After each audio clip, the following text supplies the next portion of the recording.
Okay, I'm going to use some fancy colors. I'll start with a nice green color. I'm not sure why green, but it seems like the right thing to do.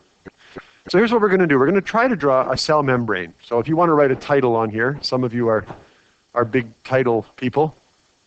So I'm going to write it small, cell membranes. And we're going to write draw a picture of a generalized cell membrane. Okay? I'm going to erase that though so we have room. So you can title it whatever you want. I always found it interesting that if the picture is not self-evident, then it's kind of a pointless picture. So why does it need a title?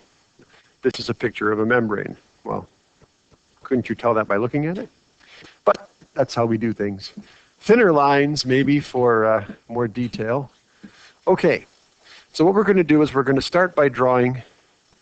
I guess we're going to start near the bottom and work up a little bit. So leave room at the top. Imagine this whole board is your page. I'm going to start about here, and I'm going to make little circles. Before I do that, I have to pause and recalibrate the smartboard. Okay, we're recalibrated. We should be good to go. Let's try again. So little circles, and we'll stop about there. And then underneath here, we'll draw another set of little circles. So remember what these are the hydrophilic ends of the phospholipid molecules. And then we'll draw their little tails sort of extending in like this. And the tails can be a bit wiggly. Remember that some of these tails have carboxylic acid chains that have bends in them because of double bonds. So, they're not all just straight. They're all kind of wiggly. And remember also that what holds this together is the whole concept of water. The membrane stays together because of surrounded by water. This is what the polar nature of water pushes and pulls on these molecules and kind of holds them in this configuration. If you put a cell membrane in an oil, it'll dissolve, it'll fall apart. It'll just bloop all apart because it won't have the water pushing on it and pulling on it to keep it in this shape. So again, remembering the water properties and how important they are to all living things. Okay, next I'm going to take a red color, and I'm going to draw this large wiggly thing. And I'm drawing it like this because it's a protein molecule, but I want to try to show a little bit of the secondary and tertiary structure of this protein, right? Embedded in here. So it looks like a blob of string.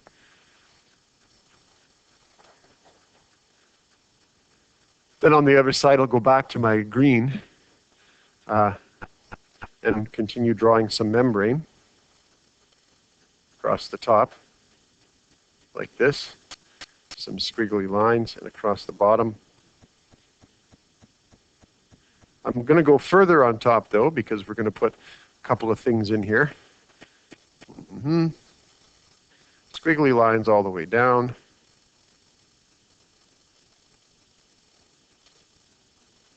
Perfect. Excellent. Then I'm going to take another protein, and it's going to be a different protein, so I'm going to use a different color. And I'm going to just wiggle it all in here in the bottom, but it's only going to be wiggling on the bottom half of my membrane. And then another protein, perhaps in a purple color, I'm going to stick sort of over here on this part, wiggling out of the top. And then we'll go back and draw some more of our membrane phospholipids like this. And we'll stop about there. Notice that I went a little further on top. That's because we're going to try to do a 3D thing here. We're going to go crazy with three-dimensional artwork. One of the problems with drawing these is that they always come out like this, and you say, oh, there it is.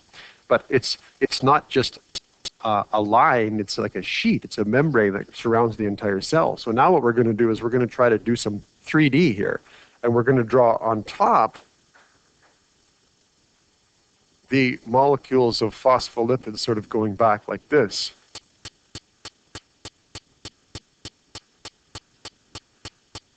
and then maybe across the back. So this is like a sheet or a fold piece of membrane. Maybe I'll leave a spot there. And there will be other proteins embedded in there. So I can put protein like this, maybe a blue one over here, and maybe another purple one sort of sticking out here at the top.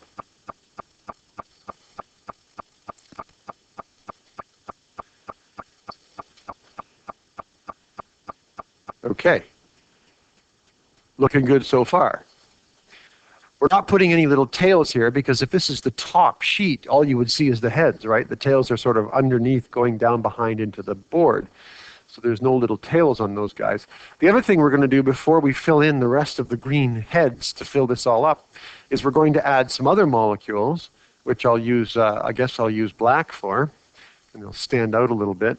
And these are going to be attached in various ways to the proteins or to the lipid molecules. So I'm going to draw this weird little chain like this and branch it out like that. And I'm going to stick one on this protein like that. Maybe we can put one here. We'll put another one. We don't need to put one on every single one because if we do, we're going to end up with too much detail, right? Maybe one more sort of sticking out this way, okay? But also underneath, we're going to have one coming down this way, branch it in there. Maybe we'll stick one off of here, and that should be enough for us to get the idea. And then we'll go back to our green color, and we will just fill in all of the little heads on the top here so we can see what it looks like. So this will be an exercise in Zen art. You just keep doing this. Meditate about, whatever makes you happy. Meditate on good health, not being ill. Green is supposed to be a soothing color, apparently. It's a color that's supposed to soothe and make people feel sort of good. And again, your picture isn't necessarily a work of art. We're doing this so that we can understand how things are associated with each other, spatial element of it.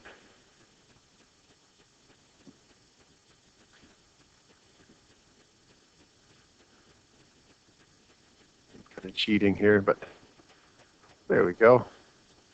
And we get this 3D sort of sheet that looks like this.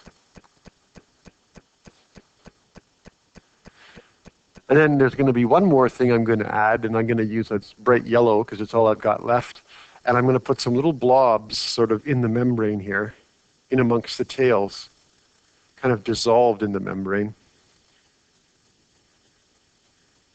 Here and there, wherever you like, Bob Ross style. Whatever makes you happy. Perhaps one more lives right here. What the heck?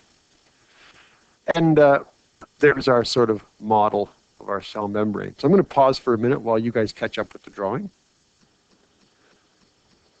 Okay, I also just realized that we forgot to finish off the side. So to finish off the side, we would need to go up the side like this, out to there, and then put the little tails kind of downwards and upwards like this to get the edge of the membrane along that far side cut away. Okay, so we'll pause again for a second. All right, let's talk about some of these structures and what they are. So the green sort of base of the whole thing is the phospholipid bilayer. So I'll write that over here. Phospholipid bilayer, right, in green. So rather than put arrows pointing to things, I'm just going to color code because the arrows will then look crazy and make the whole picture look nuts. So the green is the phospholipid bilayer, right? I wrote it in green. Now remember, again, I want to stress the fact that this entire conglomeration of molecules is only very weakly held together. It's not, the molecules themselves are held together by covalent bonds, and perhaps in some cases there might even be some ionic bonds involved, probably not so much, but these covalent bonds are fairly strong. They result in the sharing of electrons between atoms. But then the larger molecules, like the entire phospholipid, what holds it to its neighbor are weaker interactions. And you might have learned about things like van der Waals forces when you were in chemistry, right?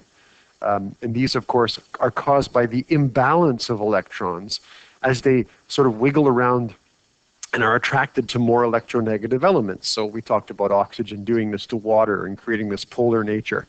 Some of the van der Waals distributions are strong enough that they make a very potent force. Like water is polar, highly polar, and it can pull pretty hard. Others are weaker and not so much, right? So in between all of these little diagrammatic pictures we've drawn are these forces that are fairly weak. Some are a little stronger than others, and they're caused by the distribution of electric charge, essentially electrons being pushed and pulled and moved, and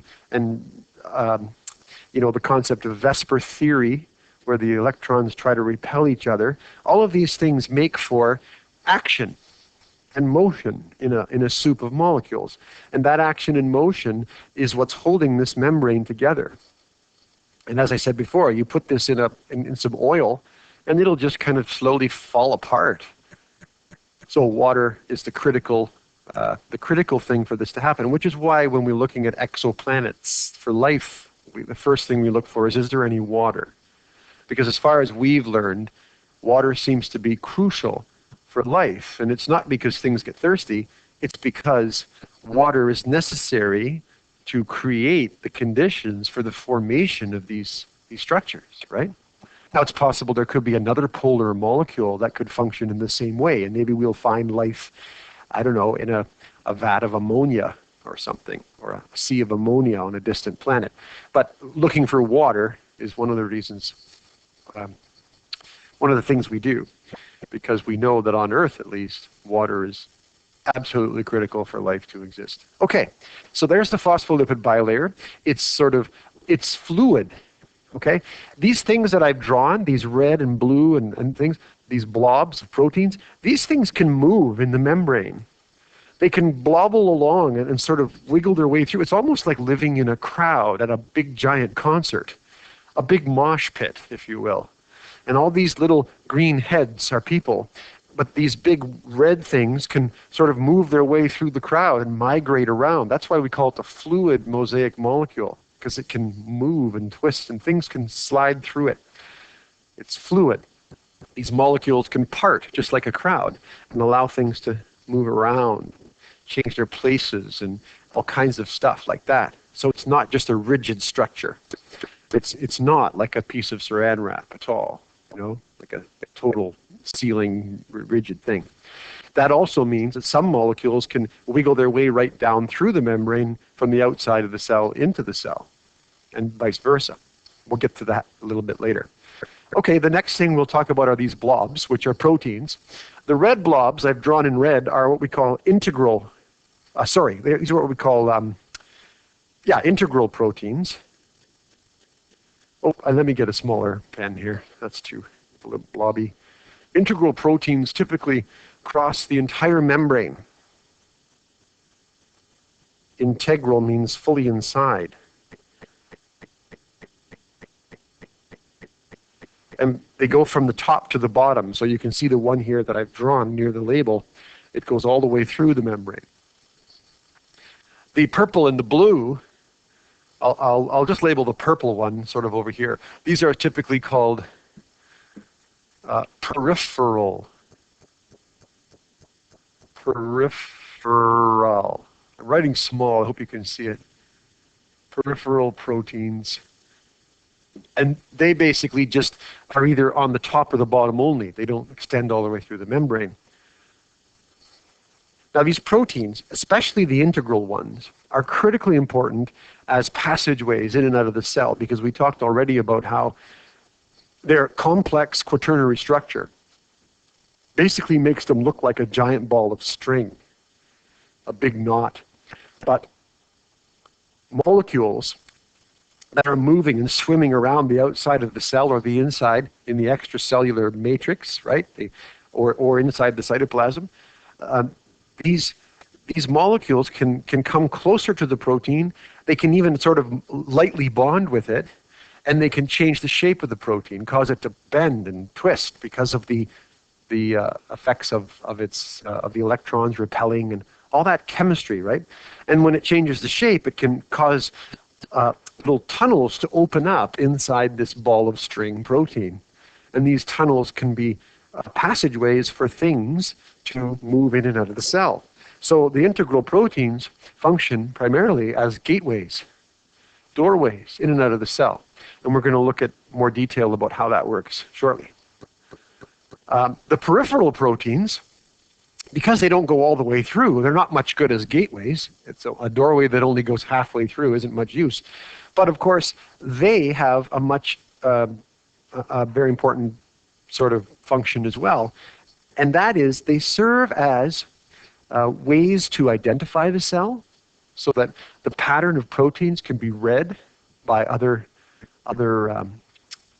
cells that can identify this. So in your cell, so for instance, you may have heard, with all the talk of COVID-19 now, you may have heard of antigens, right? When you have antigens on your blood cells, these antigens are protein molecules like this that stick on the membrane, and they have all kinds of functions. One of them is to identify cells. The other one might be to help identify whether or not a cell needs to be destroyed if it's a foreign object in your system, and so on.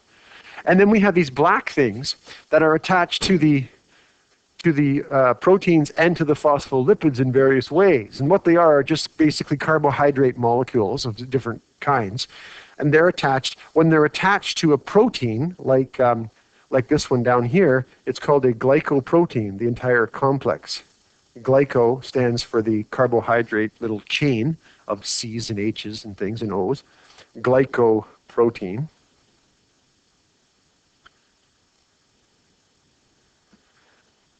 And if it's attached to the fatty sort of membranous phospholipid molecules, then we call it a lipoprotein. Or sorry, no, a glycolipid. I got that backwards. There's no protein involved there. We call it a glycolipid. So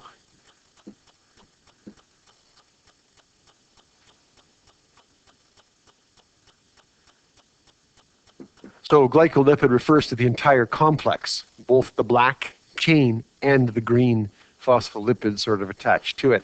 And again, these glycolipids and glycoproteins help serve as identifiers.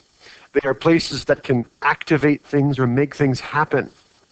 Molecules can come and they will push and pull on these sticky out things, which then push and pull on the proteins they're attached to, or perhaps the lipids they're attached to, and then cause changes in that, which may cause things to move, might allow certain things to happen in the cell, and they can actually affect the function of a cell. So cells can be directed and sort of instructed by molecules that can sort of interact with all these sticky out things. In your body, for instance, we use hormones to communicate. A gland will produce a chemical, a molecule called a hormone. It'll circulate through your blood, and it'll end up on the outside of a cell. And if that hormone happens to be the right shape, it'll come along and sort of interact with one of these glycolipids or glycoproteins, and it could theoretically attach itself. It could open a gate and allow something to happen, allow salts to move in and out. It could change the nature or behavior of a cell. It could change a chemical reaction that happens inside the cell. And we're going to see how all that works shortly. So that's what the purpose of all these things is. Lastly, we have the yellow, which I'll write in yellow, even though it's hard to see. The little yellow blobs, I'll write it over here. That is cholesterol. Cholesterol blobs that are found throughout the membrane.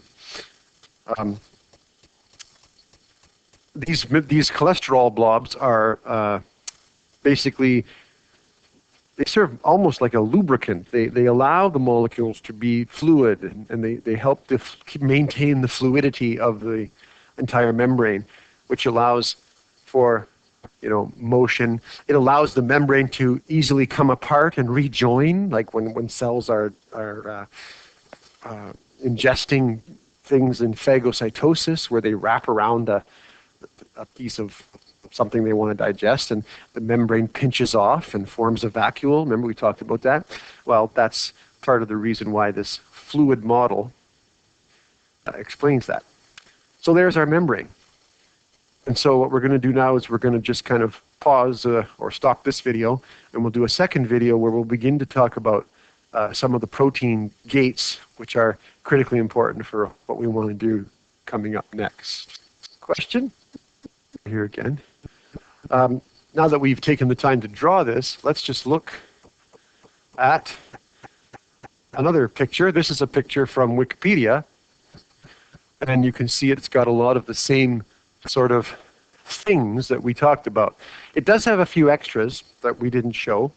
In particular, it has these sort of white stringy things on the inside of the cell, which are part of the cell skeleton, the cytoskeleton, which is made of these sort of rigid filaments that give cells their shape. I also was explaining to you how the cytoskeleton can actually be a matrix on which things can slide and move. The inside of a cell is actually not like the pictures we draw in grade 9 where it looks all empty. It's full of these cytoskeletal components. And what happens is, of course, things can be attached to these by protein molecules, and using ATP power, and we'll see how that works later too, they serve as ways to move things around inside the cell, give the cell support and structure and all kinds of things. So you can see here, we have the glycoproteins that I was mentioning right there, my yellow ink. We have they call it a surface protein. I called it a peripheral protein. You can't really see that ink. Let me go back to my smart board here. Let me change to a nice black and make it a little thicker. And then maybe, so here you have surface protein, right? Glycoprotein. Globular protein is really just a protein that's a blob. Globular is defining its sort of shape. So that's the same as a peripheral protein. This picture over here on this far side, where I'm drawing the circle now, you can see that this looks like a protein with a groove down the middle. It's actually sort of a cross section of a 3D. It's like more like a tube. And it's showing you how it can be a gate or a transport protein. It can allow things to move in and out. Okay? You can see here, I'll circle right in the middle. Here are the little blobs of cholesterol embedded in membrane tails. You can see, obviously, the phospholipid bilayer. And they have a few other things. They have slightly different kinds of proteins. So they have this alpha helix integral protein. These are just the different kinds of integral proteins that serve different functions and purposes. So we'll get into that a little bit later. But you can see basically all the same features. And of course, this picture is nice and 3D, and you can kind of see all the different things that are in there. What else do we have there? I'm looking for... Oh, here it is. Here's the glycolipid that we labeled. It's the globular, or not globular, but chain-like carbohydrate attached to the lipids of the layer. So there's an actual picture. If you like that picture, it's from Wikipedia. Go to Wikipedia, look up cell membranes, and they have this nice diagram right there. And it's pretty good. It's, of all the ones I've seen on the internet, this one is not too bad. Okay, so we'll pause there. We'll stop this video then, and that'll be the end for now.